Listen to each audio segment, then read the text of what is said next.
Hello दोस्तों, कैसे हैं आप सब लोग। आई होप आप बहुत ही अच्छे होंगे, मज़े में होंगे, मंगल में होंगे। आज मैं लेके आई हूँ आपके लिए बहुत ही प्यारी सी कहानी। तो चलिए हम शुरू करते हैं अपनी कहानी। अपमानित सिंदूर। निशा जल्दी जल्दी घर के कामों को निपटाने में लगी थी। आज उसकी किटी थी, उसे वहाँ पहुँचना था। माँ जी, मैंने खाना बनाकर डाइनिंग टेबल पर लगा दिया है, आप और पापा जी खा लीजिएगा। मैं शाम की चाय से पहले आ जाऊंगी। निशा ने अपनी सास से कहा। ठीक है बहू, तुम निश्चिंत होकर जाओ, शाम की चाय की चिंता न करना, मैं बना लूंगी, तुम आराम से आना, निशा की सास ने उससे कहा। निशा ने महसूस किया उससे बात करते हुए उसकी सास के चेहरे पर उदासी है, जबकि निशा ने हमेशा अपनी सास को मुस्कुराते हुए ही देखा था। फिर आज उनके चेहरे पर ये उदासी क्यों है? निशा सोच में पड़ गई। माँ जी, आप उदास क्यों हैं? कोई परेशानी है क्या? अगर कुछ हुआ है तो मुझे बताइए, शायद मैं कोई मदद कर सकूं। निशा ने चिंता जाहिर करते हुए पूछा। नहीं बहू, ऐसा कुछ नहीं है, वह रात में ठीक से नींद नहीं आई, इसीलिए चेहरा उतरा हुआ है, थोड़ी देर सो लूंगी तो ठीक हो जाऊंगी, निशा की सास ने मुस्कुराने की कोशिश करते हुए कहा। पर निशा को उनकी बात पर विश्वास नहीं हुआ। फिर भी उसने बात को आगे नहीं बढ़ाया और तैयार होकर किटी पार्टी में चली गई। किटी में सभी सहेलियां अपने पति के प्रेम और विश्वास पर बात करती रही। निशा ने कहा, जब हम किसी से प्रेम करते हैं तो उस पर विश्वास हो ही जाता है, क्योंकि प्रेम और विश्वास एक दूसरे के पूरक हैं। मैं तेरी इस बात से पूरी तरह सहमत नहीं हूँ। कभी प्रेम में अति विश्वास घातक सिद्ध हो सकता है। जब हम प्रेम में अंधविश्वास करने लगते हैं तो हमारे विश्वास को टूटने में देर नहीं लगती, उसकी सहेली मोना ने कहा। वहाँ बैठी सभी औरतें मोना की बात का समर्थन करने लगी।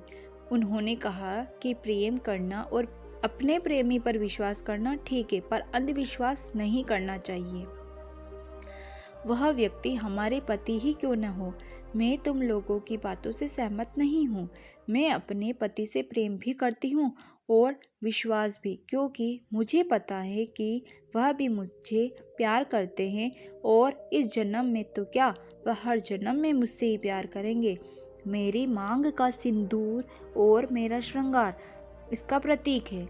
मैं दूसरी औरतों की तरह नहीं हूँ जिनके पति उनके साथ विश्वासघात करते हैं और वह तब भी उनके नाम का श्रृंगार करके चेहरे पर झूठी मुस्कान लिए फिरती है। मैं ऐसा दिखावा कभी नहीं कर सकती। मैं जानती हूँ कि मेरा ये विश्वास कभी नहीं टूटेगा, निशा ने गर्व से मुस्कुराते हुए कहा।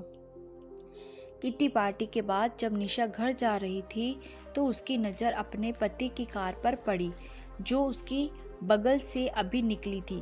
क्रॉसिंग पर उसकी टैक्सी रुकी हुई थी। तब उसने देखा था उसके साथ कोई लड़की भी थी जो उसके पति से सटकर बैठी हुई थी। निशा को अपनी आंखों पर विश्वास नहीं हुआ। उसके मन में एक क्षण के लिए शक का बीज पनप उठा। फिर उसने सोचा, हो सकता है वह उनकी सेक्रेटरी हो और वह लोग ऑफिस मीटिंग के लिए जा रहे हो। उसने अपने दिमाग से उस बात को निकाल दिया और अपनी ही बेवकूफ़ी पर मुस्कुरा उठी। जब वह घर के दरवाजे पर पहुंची तो अंदर से उसकी सास की आवाज़ सुनाई दी।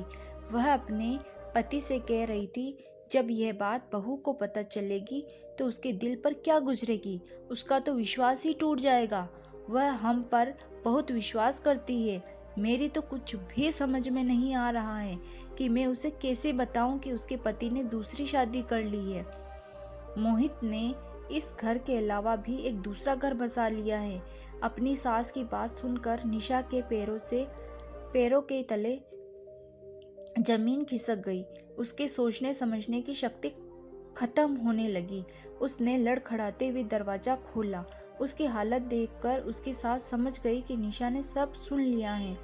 बहू, हम तुम्हें बताना चाहते थे पर हिम्मत नहीं जुटा पाए, मुझे माफ़ कर दो, मुझे अपने बेटे से ऐसी उम्मीद नहीं थी, निशा की सास ने दुखी होकर कहा।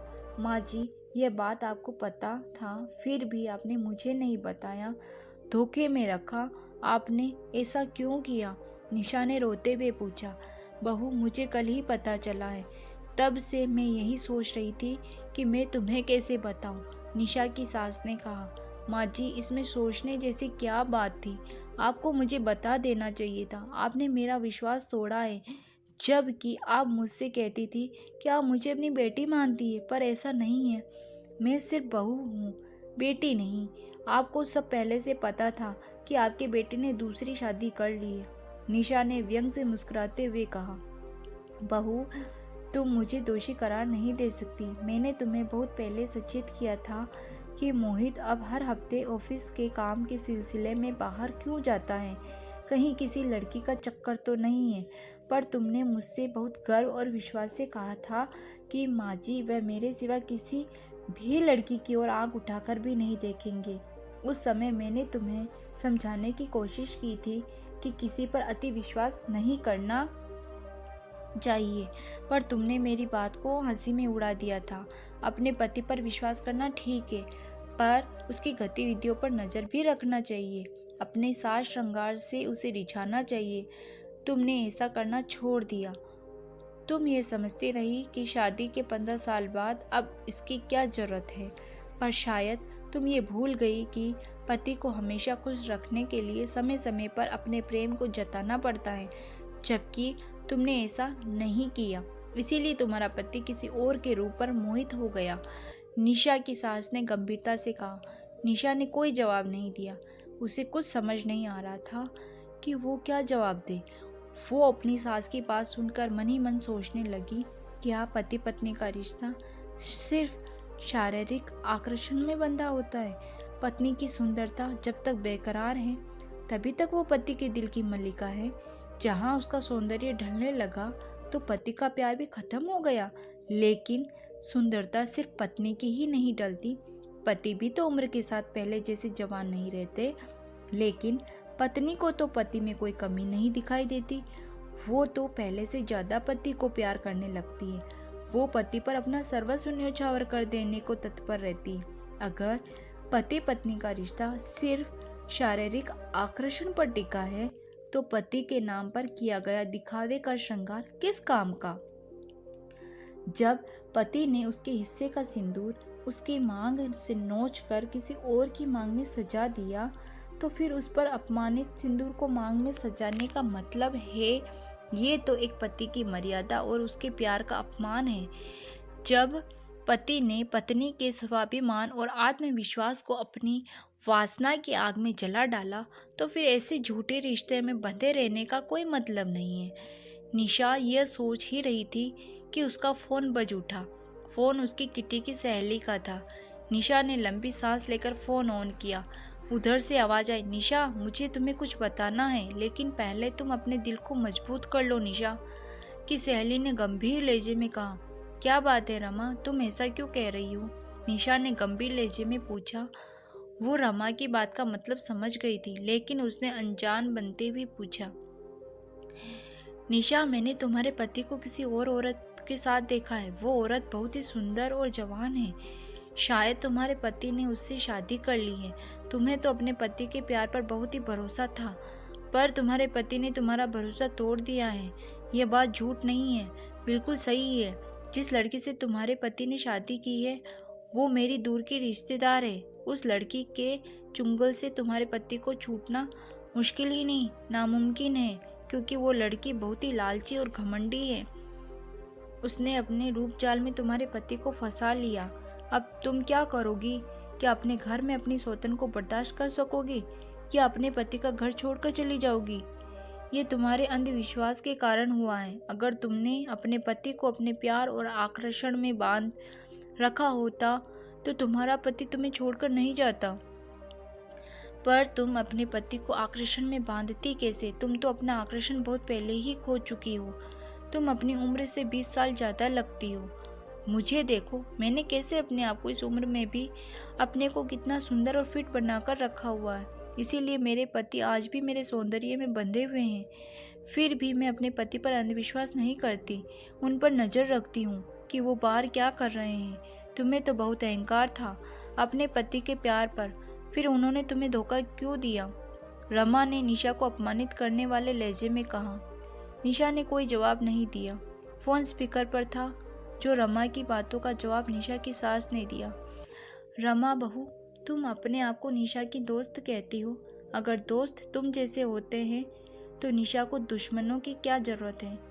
तुम निशा की दोस्त नहीं, उसकी दुश्मन हो, तभी उसके जख्मों पर नमक छिड़कने का काम कर रही हो। अगर सच में तुम उसकी हितैषी होती तो उसे सांत्वना देती, उसके दर्द को बढ़ाने की कोशिश न करती। वैसे भी ये हमारे घर का मामला है, हम खुद ही सुलझा लेंगे, हमें तुम्हारी सलाह की जरूरत नहीं है। निशा की सास की बात सुनकर रमा ने जल्दी से फ़ोन काट दिया। वो समझ गई कि अब उसकी असलियत निशा के सामने आ गई है। दूसरी तरफ निशा चुपचाप अपनी सहेली और सास की बात सुनती रही थी। फिर वहाँ से उठकर अपने कमरे में चली गई। थोड़ी देर बाद जब वह कमरे से बाहर आई तो उसका रूप बदला हुआ था। उसको देखकर उसकी सास चौंक गई, क्योंकि निशा ने अपनी मांग का सिंदूर, माथे की बिंदी और चूड़ियों को निकाल दिया था। उसे देखकर लग रहा था जैसे वह अभी अभी विधवा हुई है। निशा की सास ने उसे देखकर आश्चर्य से पूछा, बहू ये क्या किया? अभी तुम्हारा पति जिंदा है और तुमने विधवा का रूप धारण कर लिया, ये तो अपशकुन है। माँ जी, मेरे पति ने मेरे सिंदूर को अपमानित किया है। मैं अपमानित सिंदूर को अपनी मांग में नहीं सजा सकती। मेरा विश्वास प्रेम से उठ गया है। आज मेरा स्वाभिमान चूर चूर हो गया है। मैं उन पत्नियों की तरह नहीं हूँ जो झूठ का मुखौटा लगाकर जीती है। जब मेरा पति मेरा नहीं रहा, उसने मेरे विश्वास को तोड़ दिया, तो मैंने भी इस झूठे श्रृंगार के बंधन को उतार कर आज फेंक दिया। अब इसी रूप में रहूंगी मैं। यदि आपको कोई एतराज है तो मैं ये घर छोड़कर जा सकती हूँ, निशा ने दृढ़ता से जवाब दिया। तभी उसके ससुर ने कहा, निशा, तुम आज से इसी तरह हमारे साथ अपने घर में रहोगी। निशा ने आज पहली बार अपने ससुर की जुबान से अपना नाम सुना। उसने चौंक कर उनकी तरफ देखा। वह निशा के सवाली निगाहों को समझ गए। उन्होंने मुस्कुराते हुए कहा, आज से तुम हमारी बहू नहीं, बेटी हो। बेटियों को तो उनके नाम से ही पुकारा जाता है। अपने पति की बात सुनकर निशा की सास के चेहरे पर भी समर्थन के भाव दिखाई दिए। पापा जी कहकर निशा अपने ससुर से लिपट गई।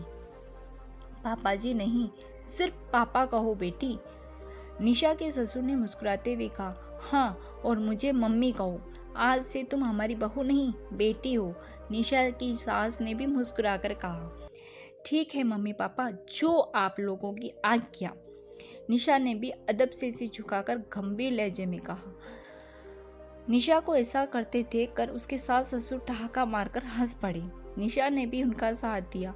तभी निशा की नज़र दरवाजे पर ठहर गई। फिर अचानक उसकी हंसी पर ब्रेक लग गया। उसी समय निशा के ससुर ने भी दरवाजे की ओर देखा तो वहाँ उनका बेटा मोहित खड़ा हुआ था। अपने बेटे को देखकर निशा के ससुर का चेहरा कठोर हो गया। मोहित जैसे ही घर के अंदर दाखिल हुआ, उसके पापा ने कठोर शब्दों में कहा, मोहित वहीं रुक जाओ, अब तुम इस घर में नहीं रह सकते। ये आप क्या कह रहे हैं? ये मेरा घर है। मोहित ने अचंभित होकर कहा, ये घर तुम्हारा था, अब नहीं है। ये घर मेरा है और यहाँ तुम नहीं रह सकते। मोहित के पापा ने कठोर शब्दों में जवाब दिया। तुम्हारे पापा ठीक कह रहे हैं। तुमने हमारे संस्कारों को गाली दी है। एक पत्नी के रहते हुए तुमने दूसरी शादी कर ली। तुमने एक बार भी निशा के बारे में नहीं सोचा, उसका क्या होगा, उसके दिल पर क्या बीतेगी। तुमने हमारे बारे में नहीं सोचा, तो हम तुम्हारे बारे में क्यों सोचे। अब इस घर के दरवाजे तुम्हारे लिए हमेशा हमेशा के लिए बंद हो गए हैं। ये घर अब निशा का है और निशा जिसे चाहेगी वही यहाँ रह सकता है। और जहाँ तक मैं निशा को जानता हूँ, वो कभी नहीं चाहेगी कि वो व्यक्ति यहाँ रहे जिसने उसके प्यार और सिंदूर को अपमानित किया है। मोहित की मम्मी ने भी गंभीर लहजे में अपना फैसला सुना दिया। अपने मम्मी पापा की बात सुनकर मोहित ने एक नज़र निशा पर डाली।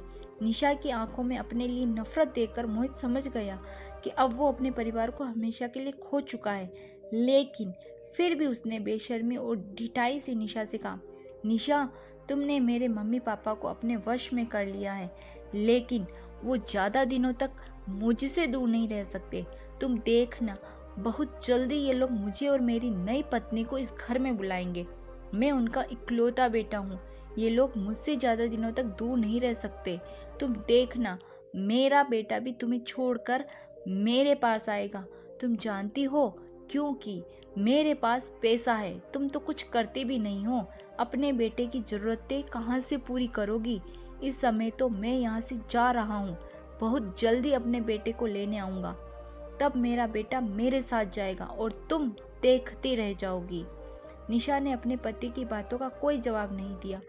निशा को चुप देखकर मोहित के चेहरे पर एक गर्वीली मुस्कान फैल गई, जैसे वो कह रहा हो, तुम कुछ नहीं कर पाओगी। मोहित ने एक व्यंग्यात्मक नजर निशा पर डाली और वहां से जाने लगा। तभी निशा की गंभीर आवाज सुनकर वो रुक गया। निशा उससे कह रही थी, मिस्टर मोहित शुक्ला, मेरी भी बात सुनते जाओ। तुम आज के बाद मेरे बेटे से मिलने की कोशिश न करना, वरना मैं तुम्हें कहीं का नहीं रखूंगी। अगर तुम चाहते हो कि तुम अपनी नई पत्नी के साथ खुश रहो, तो आज से समझ लेना कि तुम्हारा कोई बेटा नहीं है। अगर तुमने उसके नज़दीक भी जाने की कोशिश की, तो मैं तुम्हारा और तुम्हारी नई पत्नी का वो हाल करूंगी कि तुम इस समाज में मुंह दिखाने के काबिल नहीं रहोगे। तुम मुझे मेरे बेटे से मिलने से नहीं रोक सकती। मोहित ने गुस्से में कहा, आप किस बेटे की बात कर रहे हैं मिस्टर मोहित शुक्ला? तभी वहां एक गंभीर आवाज सुनाई दी। मोहित ने पीछे मुड़कर देखा तो वहां उसका बेटा आर्यन खड़ा था। उसके चेहरे पर मोहित के लिए नफरत के भाव थे। अपने बेटे की आंखों में अपने लिए घृणा देखकर मोहित कांप गया, क्योंकि उसकी योजना पर पानी फिर गया था। मिस्टर मोहित शुक्ला, मैं आपका नहीं, अपनी माँ का बेटा हूँ। मैं आपको अपना पिता मानता ही नहीं। इसीलिए आज के बाद आप मुझसे मिलने की कोशिश न कीजिएगा। जो व्यक्ति वासना का पुजारी होता है, वो न तो किसी का बेटा होता है, न ही पति और न ही पिता। इसीलिए आप यहाँ से जा सकते हैं। आपकी सुंदर पत्नी आपका इंतजार कर रही होगी। आर्यन ने नफरत से मोहित को देखते हुए कहा। मोहित अपने बेटे की इतनी कड़वी बात सुनकर शर्म से पानी पानी हो गया। उसने आशा भरी निगाहों से अपने माता पिता की ओर देखा, पर उनके चेहरों पर भी कठोरता दिखाई दी। मोहित ने एक ऐसाई सी नज़र सब पर डाली और एक हारे हुए जुआरी की तरह थके कदमों से घर से बाहर निकल गया। निशा अपने बेटे से लिपटकर फूट फूट कर रो पड़ी, पर ये आंसू दुख के नहीं, खुशी के थे। आज उसके बेटे ने अपनी माँ के स्वाभिमान की रक्षा जो की थी। कैसी लगी दोस्तों आपको ये कहानी? कमेंट करके बताइएगा, लाइक एंड शेयर जरूर करिएगा। Thank you.